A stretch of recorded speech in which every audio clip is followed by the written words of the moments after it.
I am so delighted to be here. Thank you for inviting me out. I want to begin with a question. I want you to think about this. Is there anybody that you've ever known in your life who just, no matter what, they're unhappy? Like they're going to find something to complain about or be miserable about, and maybe it's you, and that's okay. So if you don't know anyone, it's probably you. No, I'm kidding. But there just are some people who seem like maybe they have had hard lives, right? They have some valid reasons, but overall you just can tell that they're kind of just more satisfied being unhappy. But then there are also people I notice who just seem to be really positive and optimistic. And I'm not talking about fake like positivity. I'm talking about like they genuinely, it seems like everything goes well for them. And even when they have problems or challenges, they just move through them easier and faster. And we kind of hate those people a little bit, right? Unless it's you, in which case, congratulations. And then, of course, we have a lot of people in between, which is most of us. And we all move in and out of happiness and unhappiness, and that's okay. But I want to talk to you today about that second kind of person that seems like things roll off their back easier, success seems to come easier, happiness comes easier. And I want to tell you that there are not just people who are one way and people who are the other. You can become that second kind of person if you want to. And I highly recommend that you do, because it's a much more fun way to live, and it will make you much more effective at anything that you set out to do in your life. So would that be a good use of our time today, if I can teach you how to be more of that kind of a person? Okay, good. So, all of the mental health experts and all of the research and all of the data points to relationships as a really important part of our happiness, right? It doesn't matter if we make a whole bunch of money. If we don't have great relationships, we're not going to be as happy. Nothing else actually matters as much as relationships, including our current happiness, but also like even longevity of life. How long we live is directly correlated to, do we have good, healthy relationships in our lives? So I think we all know this is an important part of it, and we can understand that from our own experience. But today what I want to talk to you about are two specific relationships that I think are actually the most important, and how to nurture those kinds. So to begin with, I need to tell you a little bit of a personal story, okay? So about 6 years ago, 5 or 6 years ago, I decided to write a book. But the truth is, I actually never wanted to write a book. So let me back up. I started a coaching business because I found coaching and it transformed my life in so many ways that I wanted to help other people, and I wanted to share it with other people. And so I started coaching and teaching people about the tools I teach. And I wanted to figure out how to get it out to more people. And there's this conference put on by a certain publisher who shall remain unnamed, but you might be familiar with them. And this is a conference that travels all the way around the country. And I knew that if I could speak at that conference, that would be a great place for me to get my message out to more people, be able to help more people. And I love to speak. I'm really good at talking. I'm actually not very good at writing. But I learned after doing some research that in order to speak at that conference, you have to publish a book with that publisher, because they sell their books in the back of the room. It's actually marketing, right? And so I thought, okay, well, maybe one day I'll write a book. But meanwhile, I continued on building my business. And then about 5-ish years ago, I got an email from someone at that publisher, a woman named Celia. And she said, have you ever thought of writing a book? Because I've followed you and I love what you teach, and I think you should write a book. And she was responsible for finding new authors and helping them flesh out their books. And I said, yeah, I have thought about writing a book, Celia. So we started working together, and she was amazing. And we created an outline together, and then I would write some chapters and send them to her, and she would send them back with her thoughts and revisions for me to make, and I would revise those and write more. And if that sounds tedious, you have no idea how painful it was for me. I don't know about for Celia, probably for Celia too. But at any rate, we did this for about a year, this back and forth. And she was amazing. And it was a great experience for me. During this time, I told her I really want to speak at that conference. And she's like, yeah, we can probably make that happen.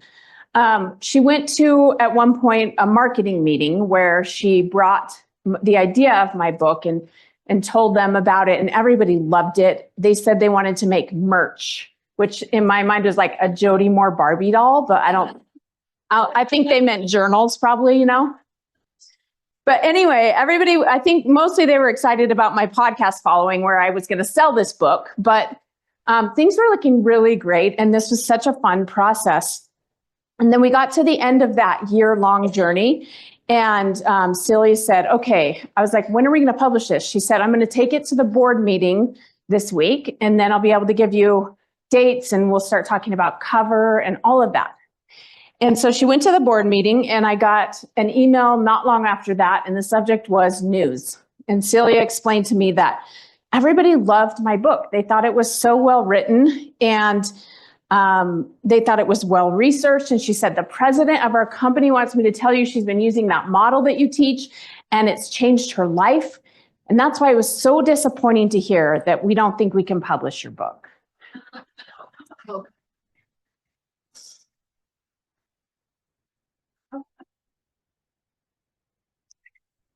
This looks like I'm sad, but this is actually what I look like when I'm mad. Anybody besides me cry when you're mad? And then you're even more mad because people are taking pity on you, but you don't want pity. You want them to be afraid of you. But you're not very scary that looking there. You're just sad looking. So this was me. And what do we do when we're having a day like this? When we're feeling like this, when we get news like this? Well, what I do often is I call someone or I talk to someone, right? So I was like, oh, I got to tell somebody about this. So I thought about telling my husband. He's a great guy, but he's very positive. You know what I mean? I was like, he might say something like, well, at least you have a book now or whatever. Like he might want me to feel better. And I don't want to feel better. And I thought about calling my mom, and she would definitely want me to feel better because we moms think that if our kids are just happy, then we can be happy. And I knew for sure she would try to talk me out of feeling bad. And that isn't really what I needed in that moment, right? And so I called my sister. And I told my sister what had happened. And she said, let's go slash their tires. That's why I called her, right? This is what we do when we're feeling bad, just a minute. Now, we didn't do any tire slashing, and I didn't stay in that space. But for a minute, we need someone to acknowledge that we're in pain and to say it's okay to be in pain and to even validate our pain, right?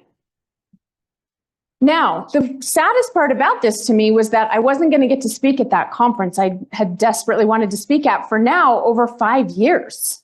I'd been attending and dreaming about speaking at this conference. Now, the publisher said, hey, listen, we have these sister brands, they called them, and we would like to publish your book there. And our readers won't know the difference. It'll still be on our bookshelves and in our catalogs. How about we take your manuscript to them? And what I heard was, we would still like to make money off your book, but we don't really want to back it up. And I should say their reasoning for not publishing the book was that they felt like there were a lot of misconceptions about life coaching out there. And it was just kind of a sticky space they weren't comfortable getting into. So I felt like, well, you don't have my back. I don't really think I want to publish my book with you. Sorry. But I did leave on a high note with so much gratitude for Celia and maintain positive relationships. Again, there was no tire slashing or anything that happened. Literally a week after that interaction, I got a message from a gentleman named Thomas McConkie, who you might be familiar with. He's an amazing author and a teacher of mindfulness. And he said, I work with a company called Faith Matters, and they were wondering if I could introduce you to them. I said, sure. So he connected me with Bill Turnbull. Bill Turnbull said, hey, we just started a publishing wing of our company, and I have some books we've recently published. Can I send them to you? And if you like them, maybe you'll mention them on your podcast. And I said, sure, send me your books. And also, I have a book that needs to be published. Would you like to read it? And he said, please, yes, send it over. And long story short, this began what was a really amazing, again, experience for me. And I worked with Faith Matters, and they published my book, Better Than Happy. I think our biggest claim to fame was right over here, that we were in Costco.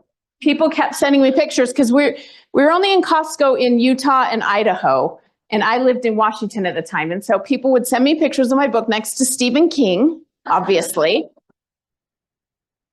And that was pretty exciting for me. And also we had a billboard on the Wasatch Front and a book launch party. And more than anything, I was excited to get this book out into the world and help people through this book. And not long after the book came out, I got another email from the previously mentioned publisher, from a woman named Michelle. And she said, hey, I am in charge of the conference, and I know you didn't have the best experience with us going down the publishing route, but we love your message and we need your voice. Would you consider speaking at our conference?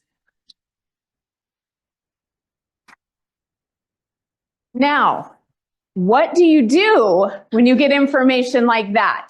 When I should have taken a picture of myself doing this, but I don't have one of those. But I was so excited and my heart was so full of gratitude. And of course, when we have really good news like that, we call someone, we tell someone, right? I was like, who am I going to tell this to? I got to call somebody. So I thought about calling my sister, but she was going through some challenges in that moment in her business, and it didn't feel right to like rub her face in. Guess what? I just had a win, and I know you're having some losses right now. So she wasn't going to be the one. And I thought about calling my mom again, but she would have 5 million questions that I wouldn't have the answers to. And then I knew I'd just be frustrated by the end of the call. So not going to call mom. So this time I did go to my husband and I shared the news with him. And he was so happy for me and told me that he knew this was going to all work out. And of course, validated and was there for me and heard me and listened to me. Now, the best part about all of this was going to speak at that conference was so amazing, just like I knew it would be. Getting to meet people in the country, getting to share my message with people who had heard it was amazing. And even though they didn't publish my book, the publisher sells my book. And so they would sell my books in the back of the room. And they would say to me, I don't know, Jody Moore, every time we come to these, your book sells out. I was like, I mean, maybe you should have published it, right?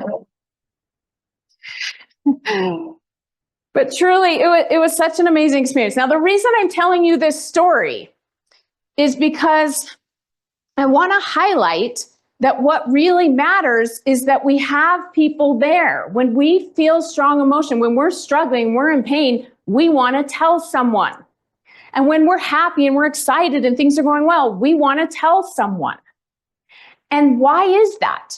I think it's awesome. And I want you to have people that you can call in all of these situations.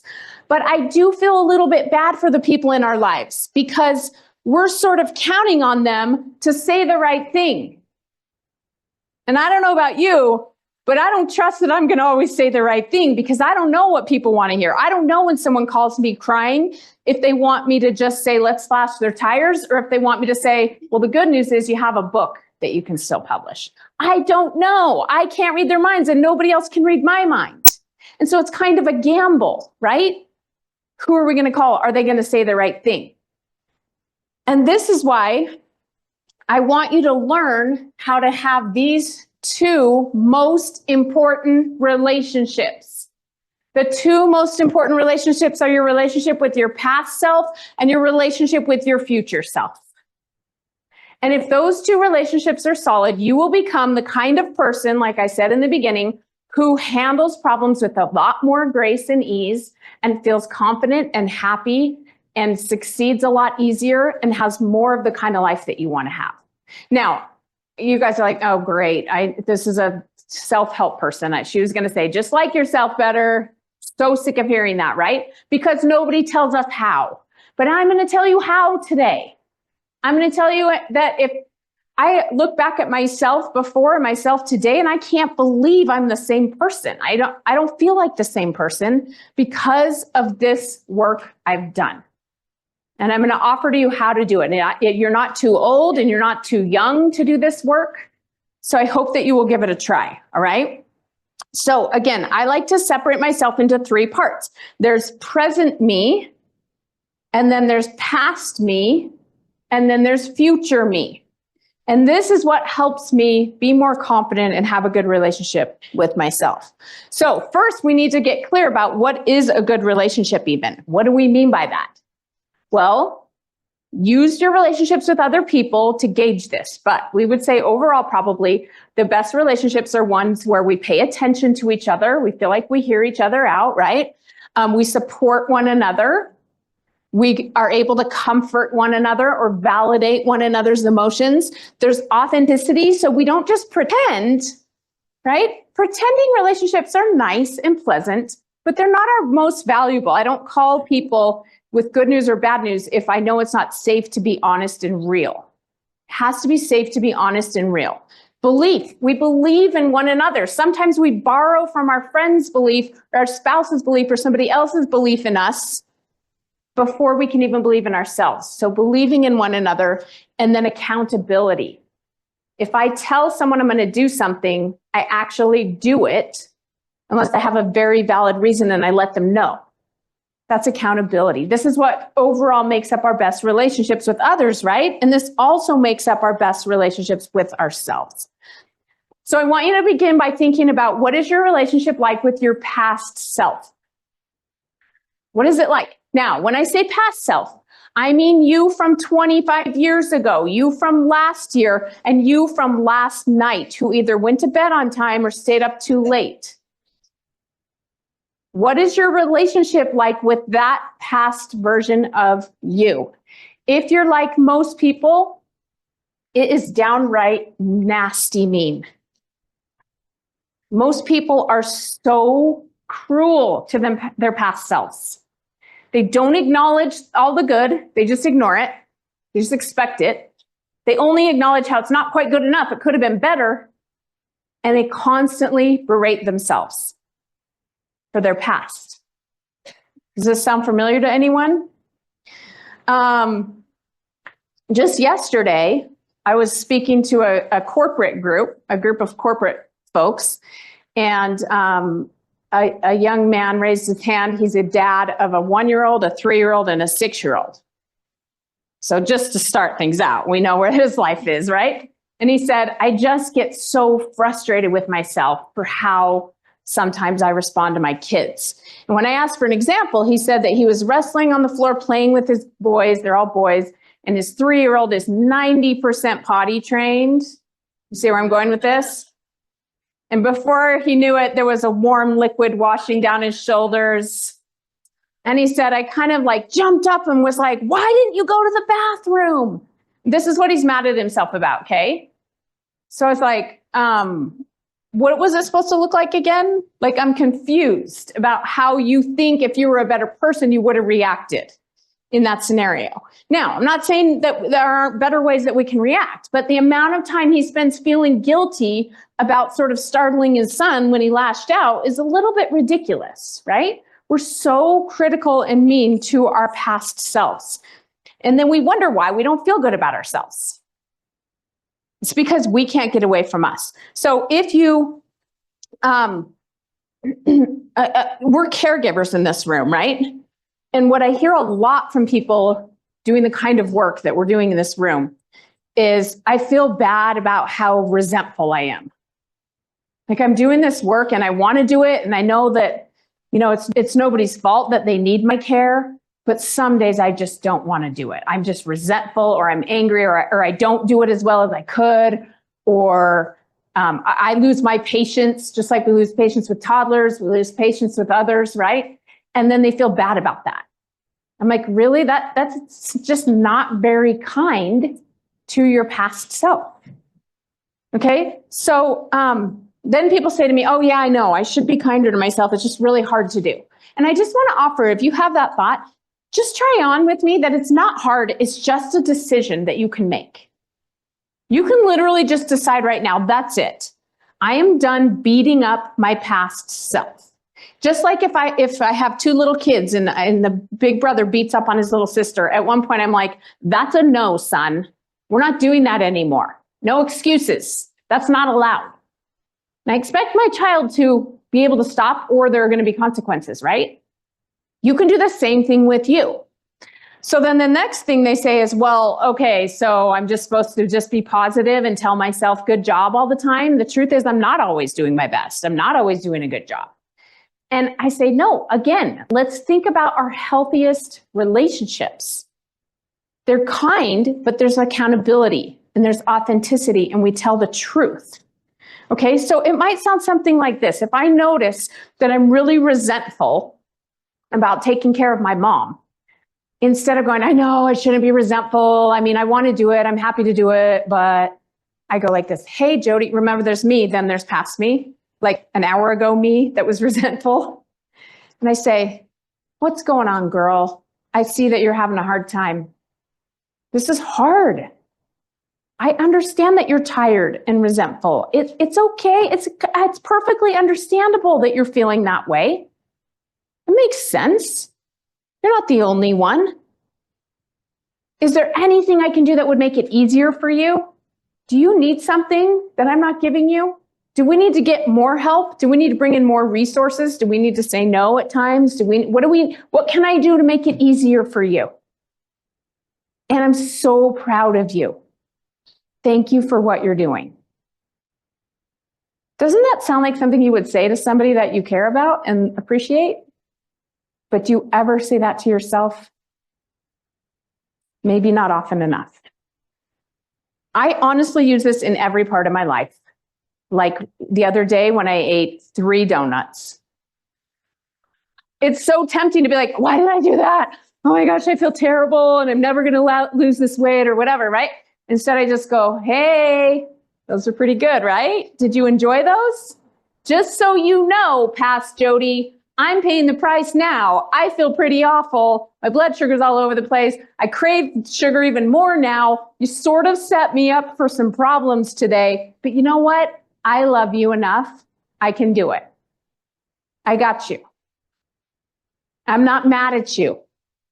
I hope you enjoyed that experience. I'm paying the price now, but I will do that for you because I love you. And also, what was that about? Was that really about donuts, or are you struggling with something that we need to talk about?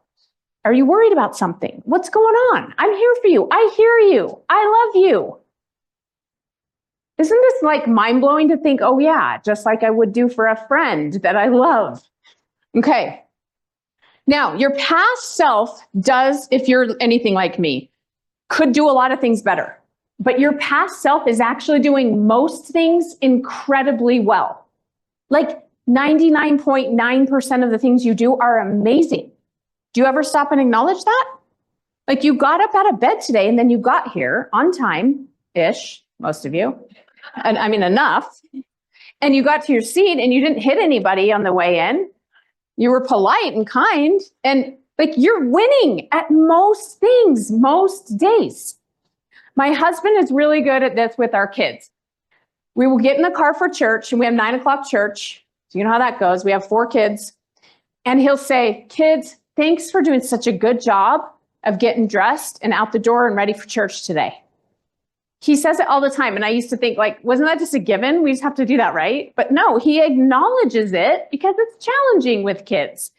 And it builds a relationship where they feel appreciated. And I want to recommend that you do this for yourself as well. Okay, so let's get practical for just a minute. There's 2 things I recommend you do. First, if you notice, like, gosh, I have not had the best relationship with my past self over the years, then just like any other relationship that you notice isn't as solid as you'd like, you might sit down and go, listen, I just want to apologize, and I want to tell you what you can expect from now on. I should have been telling you all along how grateful I am for you, but I didn't, but I want to do it now. Okay, so this is what I did with myself years ago. I sat down and said, hey, 8-year-old Jody, cute pigtails. Thank you so much for going to public school. Get ready, because you're going to go to high school and you're going to be one of just a handful of kids that's living your life a certain way, and you're going to feel like you don't fit in and it's going to be awkward. And I love you. Thank you for doing that. Thank you for making good choices. Thank you for being kind. Thank you for having human parents and just tolerating it. They're going to do a great job and they're going to mess you up and it's all going to be fine. Okay, I talked to past me. And then I talked to high school me. I'm like, hey, girl, you're doing it. Guess what? Life's going to get a little bit better and it's going to get a little bit harder in a lot of ways. But thank you for staying strong to what you believe. Thank you for never drinking alcohol, because at my age, a lot of people are trying to quit alcohol and they don't know how, but you don't have that problem. So thank you. Keep going. Thank you for going to college, which you're about to do next. Thank you for all the amazing things that you've done. Just thank your past self. Hey, young mom, Jody, who tried a brunette phase for a minute. Thank you for changing all those diapers. No one else is thanking you, but I want to thank you. Thank you for cleaning up the house and making dinner. And thank you for just thank yourself for all the things. Thank you for getting a college degree. Thank you for working. Thank you for not marrying that one guy and marrying the other one instead. Good call. You're doing a great job. And also you did some things that you kind of made my life harder in some ways, but you know what? I'm not mad at you. I got it. I got you. We're going to be just fine. Okay? Have a relationship have a conversation, with your past self in kind of an overarching way. And then create a regular practice. The reason I have this woman brushing her teeth is because I do this every night when I brush my teeth. I'm already in front of the mirror, so I might as well take a minute to make some eye contact. And I say, hey, Jody, good day today. Thanks for writing those emails that you've been putting off. I feel so relieved now. We should have done them earlier. But thank you for doing them today and giving me the gift of checking that off my list. And some days it sounds like that. Now, other days it sounds like this. What happened today, Jody? It seems like we lost the plot, or you really struggled today. And again, I'm not mad at you. I love you. Let's not keep on that path, because that's not going to take us where we want to go. What do you need? What are you struggling with? What can I do to support you? How can I make it easier?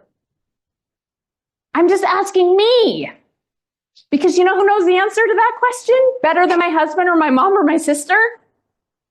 Me. And I still want you to have relationships with outside people, but those are just like icing on top. We're not going to depend on that and expect them to read our minds. Okay, now, what about your future self? What is your relationship like with your future self? Sorry, I want to make sure I'm not skipping anything here. Okay, think about yourself in the future. This is something I like to do regularly. I like to think about, okay, who am I going to be in 10 years, in 20 years, in the next 1 year? Who am I going to be? Like, what is today, November 8th? On November 8th, 2025, what do you want your life to be like? What do you want to have accomplished? What do you want your health to be like? How do you want to feel? What do you want your money to look like? What do you want your life to look like in 1 year? Picture it. Again, 10 years, 20 years, however far out you want to go.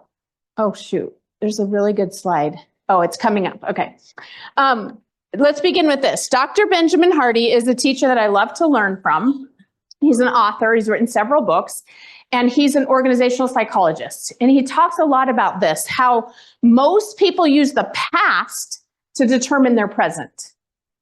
This is what we do. We're like, well, this is what I do. I'm this kind of person, which I've gathered that information from my past. And then I use it to make decisions in the present. Like, what did you eat for breakfast this morning? Maybe it was different because you came to this conference, but if you were just at home, you have a handful of ideas of what you eat for breakfast, and that's how you determine who you're going to be today. If you think about the way a traditional company operates, right? They'll take like their revenue or whatever they did in the past. Like last year, we made this much revenue. Let's see if we can increase it by 5% or 10% or 20%. And they start with the past and try to make little incremental improvements. Nothing wrong with this.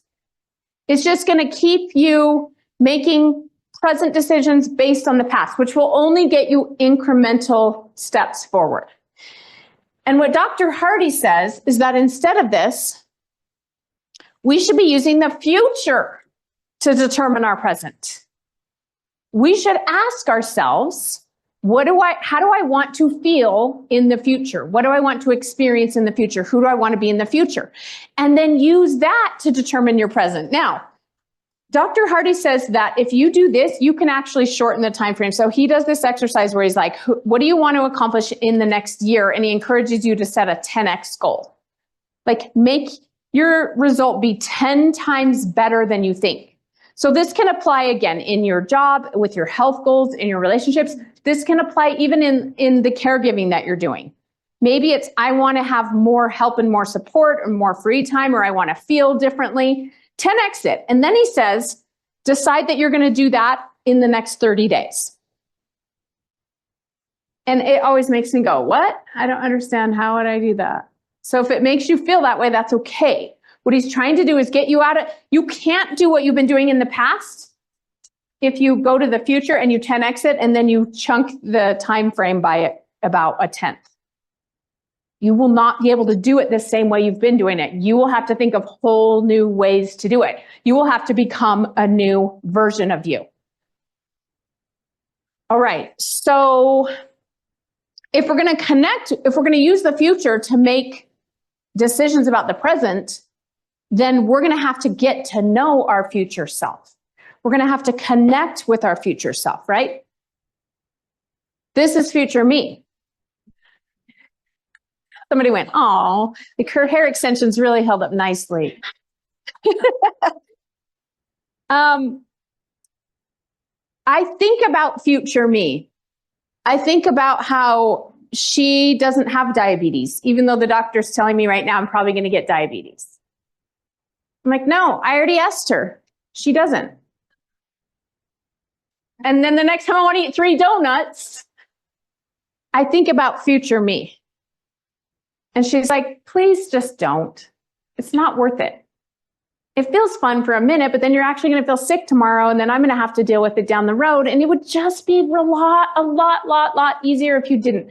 And I think about her when I'm spending money too. Sometimes I want to go shopping and buy new clothes. And she's like, you know what? Those clothes are out of style by next year. So could you just buy them at Target and not Anthropologie? Because when you're my age, you're going to wish you had the money to go visit your grandkids instead of those clothes that you only didn't even wear that long.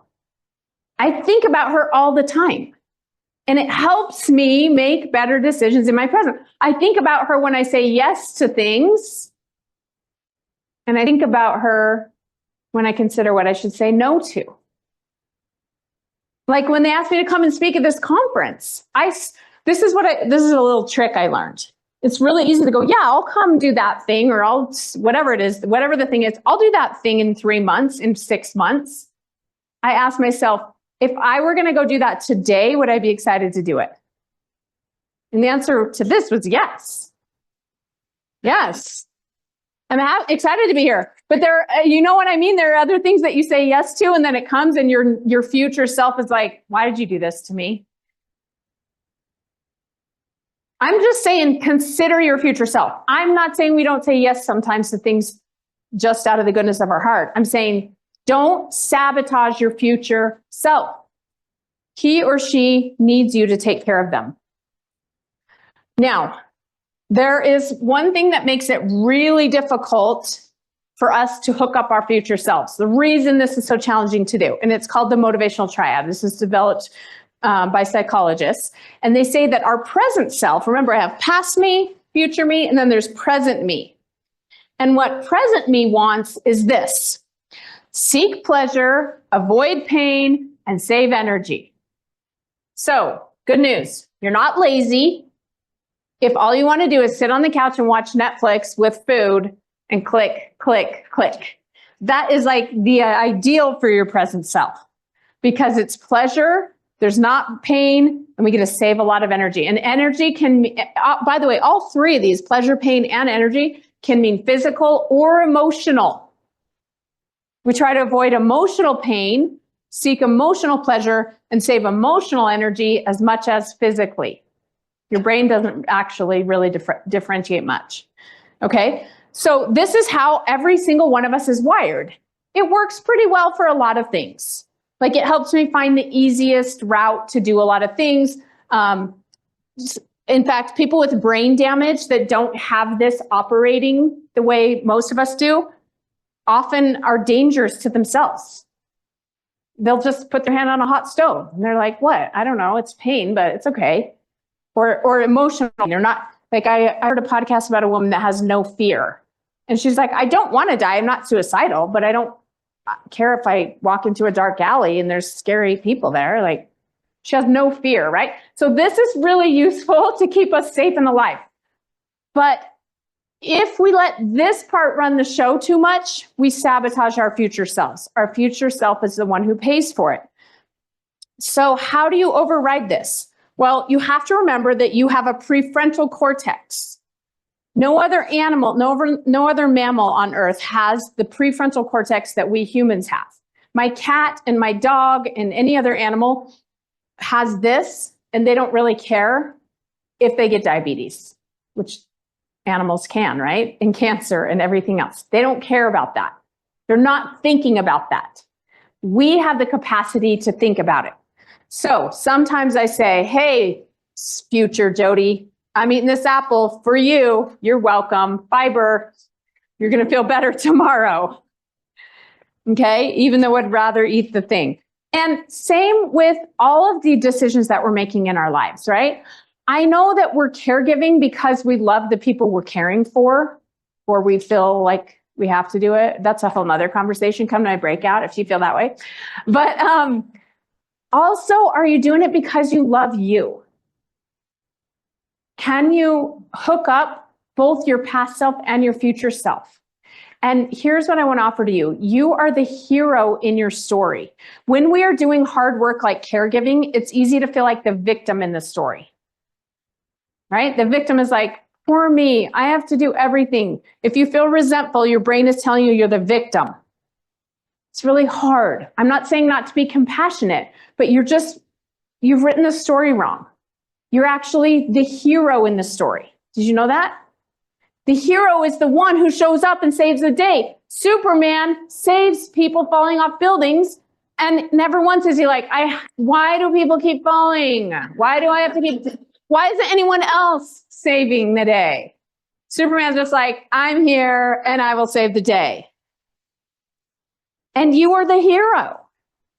But if you don't acknowledge it and appreciate yourself and acknowledge yourself and reward yourself and thank yourself and also take care of your future self who might need a break and might need some help and might need some support, then we have a misbalance and the other people around you may not be good at filling in the gaps. Yeah? Okay. So again, this is a good example of this. Some of you may have heard this story, but a good way to connect with your future self is to have a vision. And I'll just tell you personally, it's hard for me to create a vision of what I want in my future. But if you can, Jim Carrey, comedic actor Jim Carrey, actually came from a real extreme poverty growing up. And then he discovered that he was funny, actually, because his mom was very depressed. And he learned that if he danced around and made silly faces, it made her laugh. And he wanted to make his mom laugh. So he did it more and more. And eventually decided to try to earn a living at it. And so he went out to Hollywood, and apparently that's a hard road. And so he was really struggling. And one day he wrote himself a check for $1 million. And was it 10 million? Who knows this story better than me? I lost my note on this one. He wrote himself a big fat check. Here it is. He wrote it for 10 million. Here's my note. $10 million check. This was back in 1985, by the way. He wrote himself a $10 million check. He dated it 10 years in the future. And in the for line of the check, he wrote for acting services rendered. And wouldn't you know it, in 1995, 10 years later, he was paid $10 million for the movie The Mask. That's the power of having a relationship with your future self. We actually do create what we focus on and believe will happen in the future. Okay, so let's get practical about it. First of all, we have to connect with what we want. If you don't want $10 million for being a comedic actor, then you got to figure out what do you want. And I find the best way to do this is to journal, write in a journal. Not the kind of journal you're going to pass on to your posterity. This is just for you to get inside your own head, to be with you, to listen to you, to validate you. I like to write on the top of a page, what I really, really want is this. And by the way, you can want things and not decide to go pursue them. A lot of us shut down our wants because we're like, well, I can't have that. I don't have the time. I don't have the money. I'm too young. I'm too old. I'm too uneducated, whatever. Okay, we don't care. We're not saying we're going to do any of this stuff. We're just trying to reconnect with what we even want. And you might need to do it regularly. Sometimes I will go through like 30 days. I'm going to journal every day, 5 minutes about what I really, really, really want. Sometimes I'll write what I secretly want is, and I'll find new things come up. Okay, so you'll have to connect with who you want to be, what you want to do, what you want to have in the future. And then again, I like to have a regular practice of it. So guess what I do every night when I brush my teeth? I talk to I do this one in the morning. I do the other one at night. In the night, I talk to past me. In the morning, I talk to future me, because sometimes future me is just the me that's about to go throughout my day. This is what I do regularly. I say, hey, Jody, it's going to be a fun day today. We've got this and this and that, and that's going to be enjoyable. And let's make sure we stay hydrated. Or some days it's like, it's going to be rough today, Jody. We got some things that we don't really love doing, don't really want to do. I'm going to be there with you the whole way. I thank you in advance for doing it. Or it sounds like we have that thing that I know you're going to want to put off again. You're going to try to find a reason not to do it. We're not doing that today. I just have a talk with myself like I would with anybody else that I was trying to be accountable with and care for and support and cheerlead. Doesn't it sound like, oh yeah, that's how I talk to my kids, or that's how I talk to my employees, or that's how I would talk to someone else? Why don't I talk to myself that way? With kindness. All right, so these are my kiddos. I want them to be confident. I want them to be kind to other people, but also to themselves. And I want them to push themselves. I want them to try new things. I want them to improve and be challenged and learn and grow. But I don't know why we expect our children and grandchildren to do that, but we have not set an example of it. Most of us were not given an example of what it looks like to be kind to yourself and hold yourself accountable. Somebody has to go first. Why not us? We have this tradition in our house when it's time to say bedtime prayers. Whoever's saying the prayer, everybody else goes around the room and says why they love that person. And then the person says the prayer. And the youngest little girl here, Taylor, recently, it was her turn to say the prayer. We all said why we love her. And then she said, wait, I didn't say why I love myself yet. I was like, good, tell us. Why do you love yourself? Okay, so do we want to be humble? Of course, but humble isn't I hate myself. Humble is I'm pretty amazing. I say this to my kids, you guys, all the time. I'm like, have you guys noticed how good I am in that thing? Guess what I did today? Come and listen to the song I just learned on the piano. It sounds so good, don't you think? And I let them see me be proud of myself. And then I also say to them, oh, you guys, I am so bad at this thing. I need to get better at it. Are any of you good at it? Can you help me? Or sometimes I say, I'm terrible at that and I don't even care. I'm never going to be a skier. I don't know. I have a bad attitude even. I'll just own it. Like I let them see me embrace my strengths and embrace my weaknesses and my shortcomings. And I'm trying to set an example for them of how to have a good relationship with yourself, because it's such a game changer. We're all going to have problems in life. We're all going to have trials, and we're all going to have things that we want to go through. And hopefully we will have friends and family and people we can support. And if there's nothing else we've learned from today, it's that you never call your mom, because she never says the right thing. And I will probably never be the one that they'll call. But we hopefully, I'm just kidding. Some of you have a mom you can call, and I do too. But we hopefully will have a solid relationship with ourselves so that everybody else is just icing on top. Here's a few things you might want to say to your future self. Past you hooked you up. Make sure you say thank you to past you. This is the reality. Future you has amazing wisdom. Sometimes I have that picture of myself that I showed you on my mirror. And I ask her sometimes, how did we get through this one? What did we do? Is there anything you want me to know that I'm not aware of? Is there anything I should be considering that I'm not seeing? And is everything going to be okay? And you know what she always says? Everything's going to be fine. Stop worrying. It's all going to work out. Go to your future self. Past you also needs your forgiveness. And there's no downside to forgiving your past self. Zero. People are like, well, if I just forgive myself, then I'm going to keep doing that over and over again. I'm like, no, actually the opposite. The more you beat yourself up, the more you need to escape your own self, which is where all of our bad behavior comes from. And finally, future you needs your strength. So go all in. That's what I got for you today. Thanks for having me, everybody.